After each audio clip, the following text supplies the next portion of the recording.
From Korea to Germany. From Alaska to Puerto Rico. All over the world, the United States Army is on the alert to defend our country, you, the American people, against aggression. This is The Big Picture, an official television report to the nation from the United States Army. Now, to show you part of the big picture, here is Captain Carl Zimmerman. Along with military responsibilities in Korea, your Army is conducting a program of civilian relief and supply. A humanitarian responsibility, yes, but also vitally necessary in making the actual job of fighting possible. Today we tell this very human story, how your Army, along with others of the UN Command, cares for thousands of Korean civilians who lost their homes, their families, when the communists attacked. This was a city, the city of Seoul, the capital of the Republic of Korea. It's my city. I was born there. It hurt when I saw it this way. The enemy took it twice, and we took it back. You wreck a place when you fight for it. Seoul City suffered. The people suffered. Each time the enemy drove south, the people fled before them. Farmers mostly, with their wives and kids. Just people, like any people, any place. Only they were in the wrong place. They were tired and hungry and cold. Many were sick and hot. Behind them, their farms were ruined and their villages burnt. There were thousands of them. They didn't mean to, but they jam up things so bad you couldn't get through. Replacements, food and ammo, everything got stymied. They have no place to go, no one to look to. They need help. And they got it. We call it civil assistance. Civil assistance is the mission of UNCAC, United Nations Civil Assistance Command, Korea. It is the program these men from many nations set in motion for the rehabilitation of Korea. It is time and money, and planning and cooperation. But mostly, it is work. Hard, back-breaking work. Dull, monotonous work. Men's work, sometimes done by women. A whole nation at work, rebuilding. But it wasn't always so. Remember these people? I sure do. They came through our lines at Taegu. I remember them. They were my friends and neighbors. They came in by the truckload. We did what we could for them. Gave them some rice. Maybe dug up some old clothes. The civil affairs officer talked to them, got them organized, and sent them on back. We'd like to do more, but we're a fighting outfit. Our job was out in front of us, not behind. Back in the rear areas, the refugees were temporarily resettled in existing villages and towns. It's good this way. We all work together, villages, whose home this is, and those who have no home. But it takes time. Nobody builds a house in a couple of days, and these people need thousands of houses. It's an awful big job. It takes time to make clothes to keep you warm. It takes time for the rice to grow. It takes a lot of time. But for now, these things must be provided for them. Back at Busan, the ships came in. Old victories from the last war, doing a big job again. That's rice. I never saw so much rice, but I never saw so many hungry people either. Those guys work over that rice. Every shovel is a couple of days' rations for somebody. We don't have much modern equipment here in Busan Harbor. We wish we did. Someday, maybe we will. We need it. Just a net full of rice. Back in the States, I might give you a couple of bucks for it. Then I'd probably toss it at some old girlfriend getting married.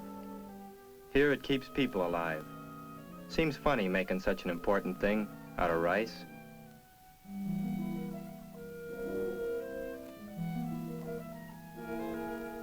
It is important, and that's not all. Packages from CARE, American Relief for Korea, and other relief organizations also help. But no matter what it is or where it comes from, it's broken down and shipped to food distribution points where hungry people wait.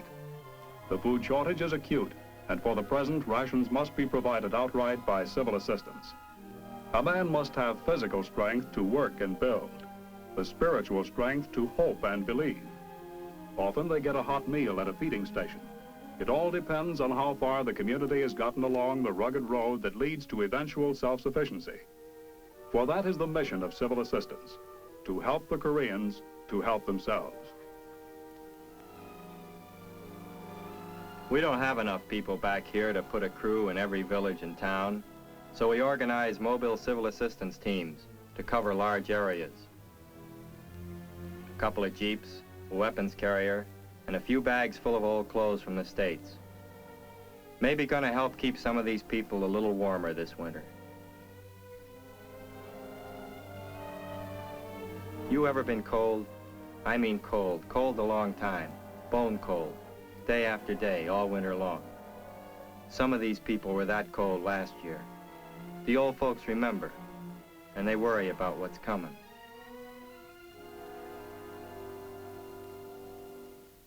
But kids live for today. The sergeant had gotten some bubble gum from the States. Bubble gum. They never heard of bubble gum 5 minutes ago. Now look at them. Kids are kids, even in the dirty hills of Korea. So maybe these kids don't have the stateside technique. So what? For a little while they're laughing, like kids ought to laugh. When we pulled away, I felt good. I felt good all over, like it was Christmas time. And these were kids from around the block back home. And I knew then that what we were doing here in Korea was right and had to be done.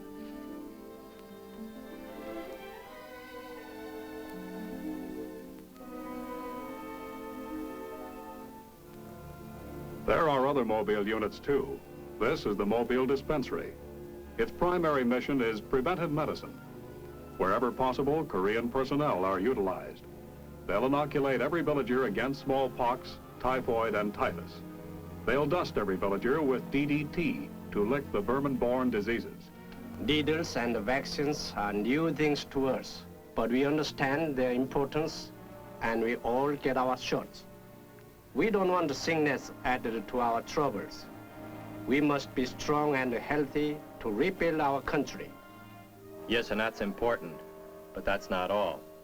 A general epidemic could infect the UN Army, like it did the Reds a year ago. We can't take the chance. But the program so far is only a short-term subsistence program. It has provided only the barest necessities. Most of the material has been acquired from outside organizations. It has been a program of relief rather than rehabilitation. Temporarily, this has to be, for the people must live today if they are to build for tomorrow.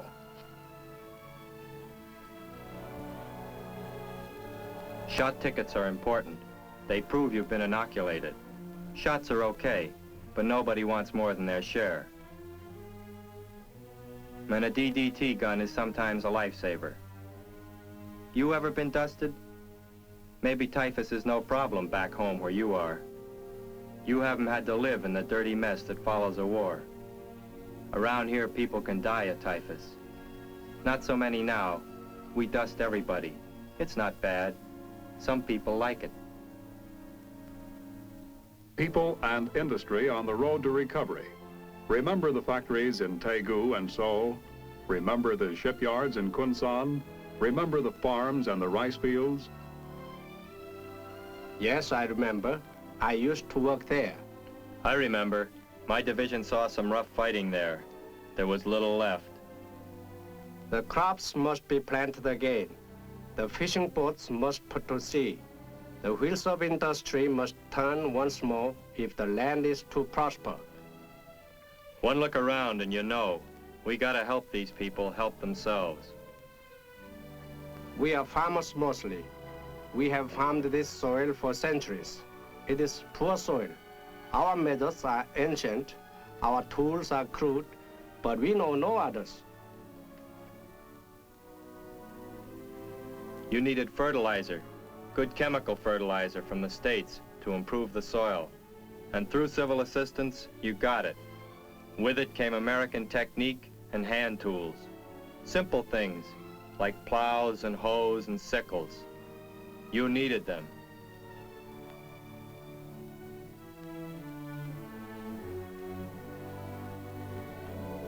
It is true we needed them badly.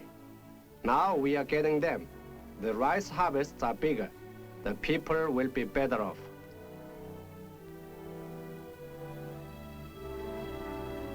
The fishing industry posed more of a problem. Boats were destroyed, ice houses and canneries were wrecked. The power to run them was non-existent. Reconstruction had to take place on all 3 levels at once. It took a long time. We needed the lumber and the tools, but now there is work for the shipyards. We are building fishing boats again. Men can go to sea. Their nets will fill quickly, for in Korean waters, there are many fishing. It is well because my people need fish to live.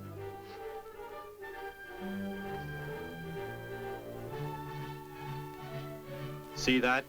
That's power. The kind of power it takes to build big things, like a country. These people used to get their power from hydroelectric works up north, but the enemy's got them now, so we set up our own plants. It wasn't easy, but now the freezers are running again. Ice is rolling from the ice houses once more, and into the holes are waiting boats. When you go in for fish in a big way, you gotta have a lot of ice. And the fish canneries, something's got to run them. We patched up the few existing facilities and tapped new resources to produce the electricity. So now they're turning out the cans again, and food is getting around. Fish and rice, the 2 staples of the Korean diet. For the first time since the invasion, there's almost beginning to be enough.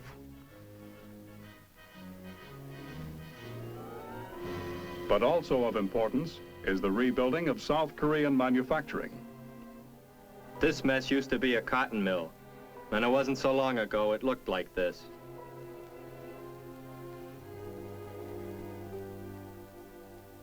Took a lot of American know-how, UN supervision, and Korean determination. But today that mill is rolling again. That's cotton batting for warm quilts. They'll need all they can get this winter.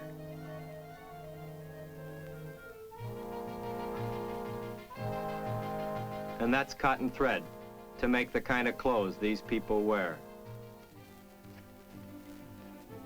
Shoes from America are good to have when you have no shoes at all.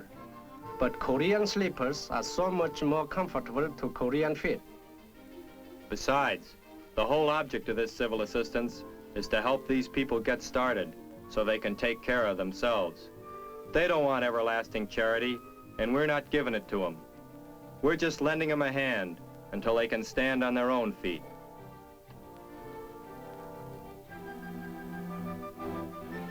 Now that this factory is back in operation, one more step forward has been taken on the long road to rehabilitation.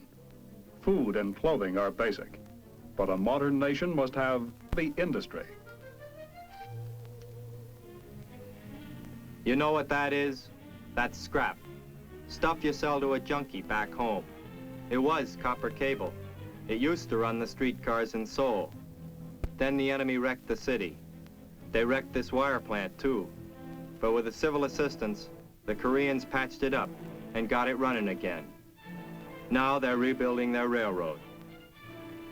In some cases, replacement parts are obtained from Japan because most of the original equipment was of Japanese manufacture.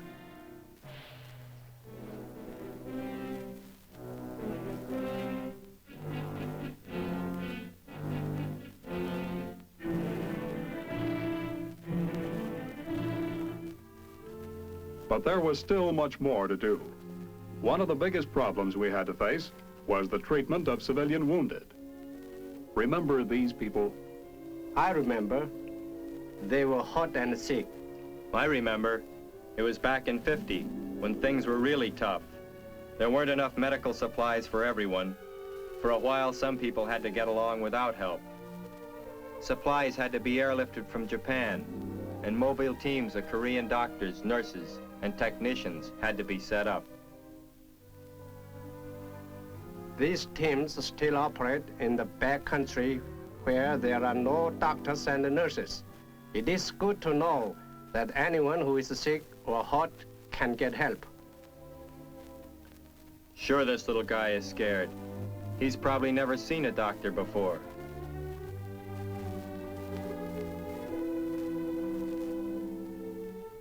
But an abscessed ear is nothing to fool with.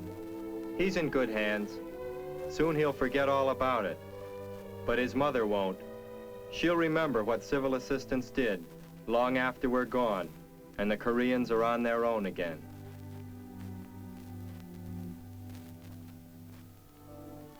This is okay for minor stuff, but a lot of these people work right up behind the front lines. They lug in ammo and food on their backs, straight up to the guys in the bunkers and foxholes. It takes guts, and sometimes they get hit. They need field hospitals, like this. But there are other civilians that need help too. Local people and refugees, hurt, sick, or maybe just having a baby.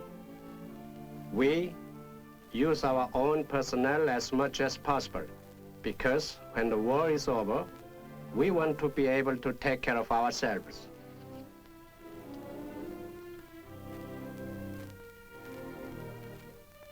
But field hospitals aren't enough either. There must be permanent facilities like the Italian Red Cross Hospital at Yeongdong-po.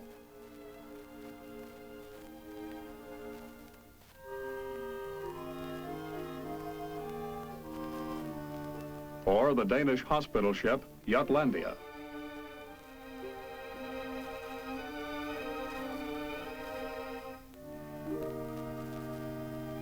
And this is the National Hospital at Daegu.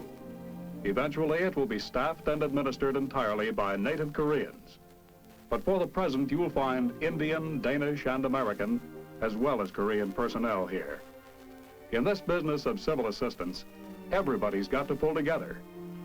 Here, a doctor from India examines a patient. In places such as this, they've got modern equipment, like this X-ray machine. Here, some South Korean kid, with maybe a piece of enemy shrapnel that's been in him for months, can get decent attention. Expert technicians operate the equipment.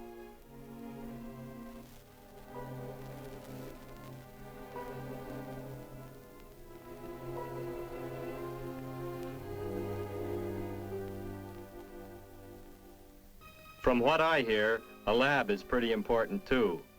They don't guess anymore like in the old days. They test you for everything and make sure they've got it right.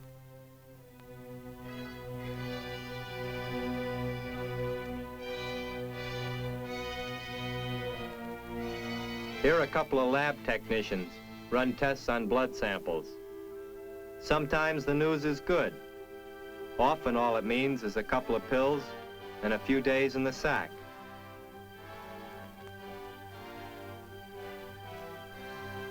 Then sometimes it's more serious. They tell you they're going to have to operate.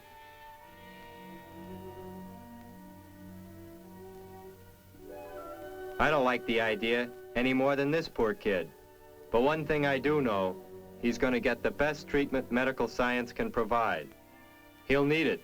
He's going to have a rough time around here for the next few years. He must be strong so that he can rebuild his country.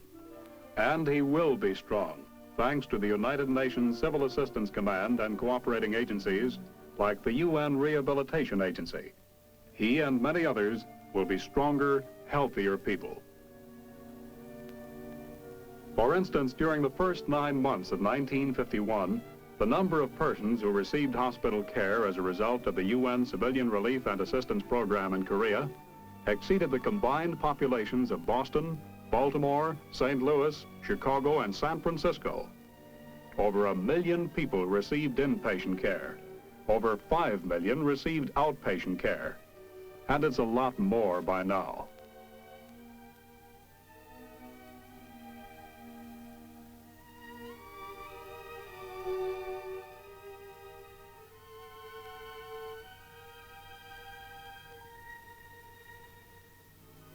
This was good work. We traveled far along the road to recovery. But it was not enough. If you build something, you build it for the future. A nation's future belongs to its youth.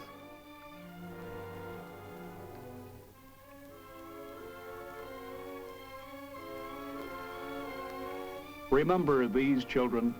Yeah, I'll never forget them. I gave them some candy and an old pair of fatigues.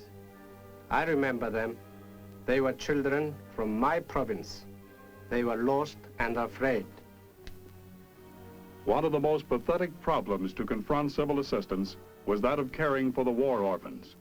Because of the vicious flow and ebb of the communist onslaught, thousands of children were separated from their families.